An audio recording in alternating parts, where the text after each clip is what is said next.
When it comes down to Facebook ads, everybody believes that you need to be some sort of a genius in order to scale.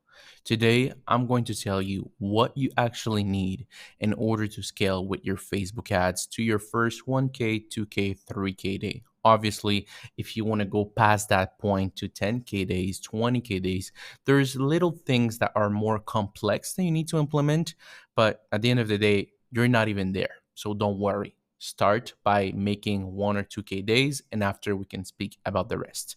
So, the top 3 ways to scale your Facebook ads without being a genius. Most people think scaling Facebook ads is complicated, but it's actually simpler than you think. There's hundreds of ways to scale, but here are my top 3 strategies that help me hit 1K and beyond.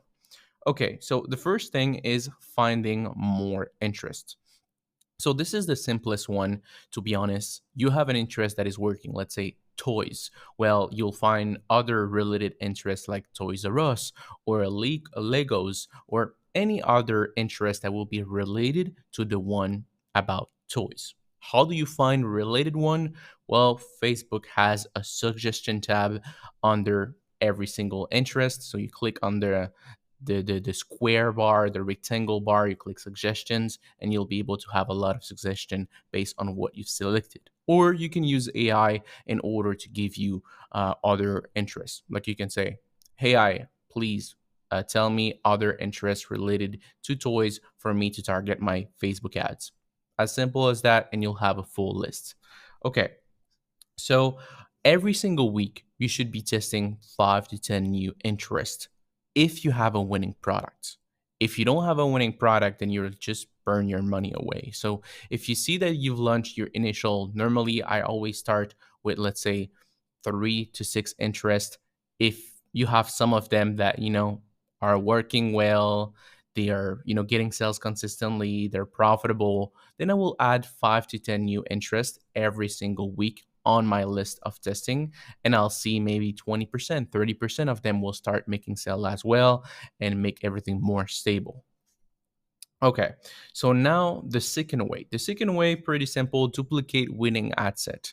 This is old as Facebook is. Basically, it's the first thing that you should do other than finding new interest. I always like to find new interests first and not duplicate. Why? Because I want to have some sort of balance, some sort of, okay, I have 5, 6 interests, let me scale them. I don't like to scale the same interest right away because I don't want to saturate my audiences. I don't want to saturate, my creative. I don't want to saturate things too quickly. So I spread across multiple audiences. And then when I have multiple audiences, then I bump up the budget, I duplicate, I do whatever I need to do in order to now scale more aggressively.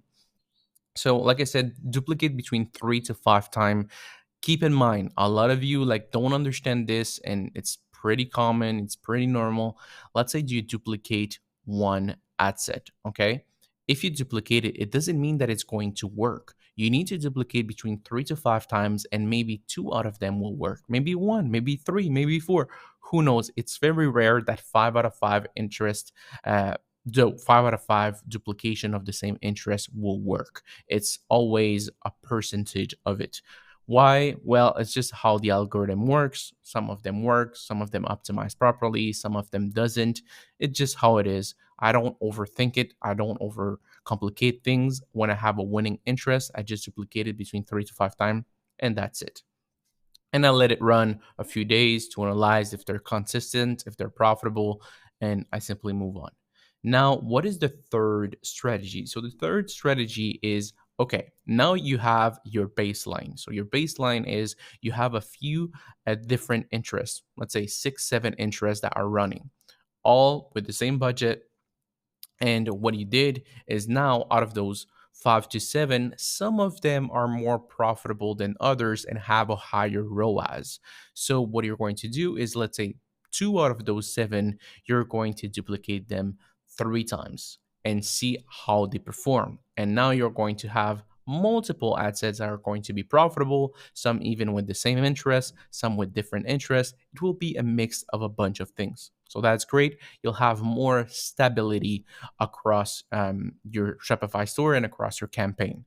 Great. Now, what is the third step? The third step is now that we have all of those interests with the same interest also duplicated multiple times, we know that it's a proven concept. Those interests are working, the duplication is working. Well, let me take a CBO and take the best interest inside of those CBOs. Normally, I choose around three interests per CBO, and I tested it. I tested. And now that I test it, I see, okay, does CBO work? Because there's one thing that you need to understand. Sometimes CBO doesn't work, and sometimes CBO does work. The reason that I'm doing it is because, yes, it is a bit of inconsistent, but when it does work, it works amazingly well. When it doesn't, then at least I tried it and I just move on. And if it doesn't work, a lot of you are going to start panicking or be like, okay, but CBO doesn't work with this product. What am I going to do? Well, simple. If CBO doesn't work with your product, you just find more interest and you duplicate the ones that are working. Just with that, you could easily make a few $1,000s per day.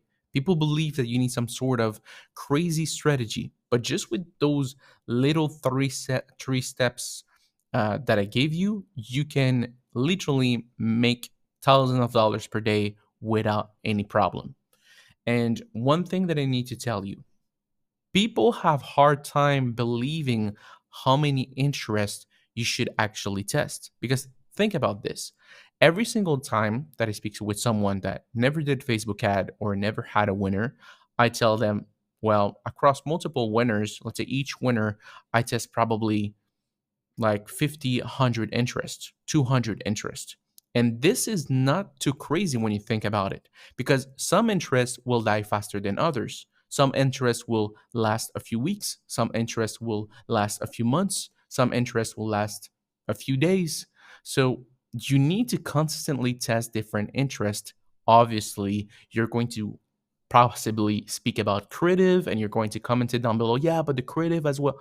The creative is important. But now I'm just talking about the basic of scaling for you to be like, okay, I make 1K per day, 2K per day. Let me go towards the things that are a little bit more advanced, and I wouldn't have no problem with it because I have a stable source of income and I can spend money towards UGC content. I can spend money towards, AI, the AI app on ChatGPT that costs $200, like the one that you can create image ads that looks incredible and you can copy other brands. Well, this software I believe is like $200 per month, something like this. So you will be able to have access to it.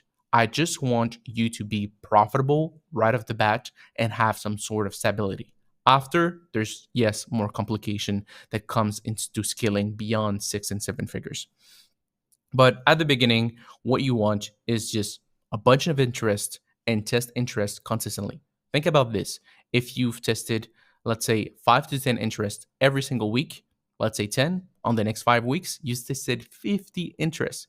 Seems crazy, but if you're profitable, if they last long enough, you're going to make a ton of money. You don't need some crazy cost cap, like secret strategy to scale your products. You don't need any of that. This is my strategy to start scaling and make my first few $1,000s per day. Keep something in mind because I have a final thought and information. Every product has a limit.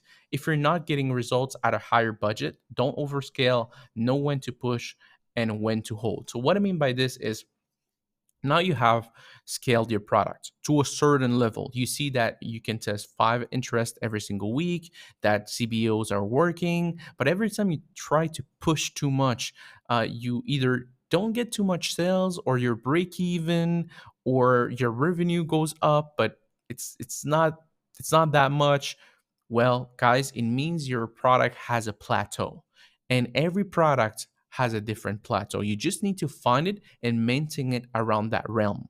A lot of people, they're like, well, I'm making 2K per day with 35-40% profit margin. Let me scale to 4K per day, and now they're left with 10%.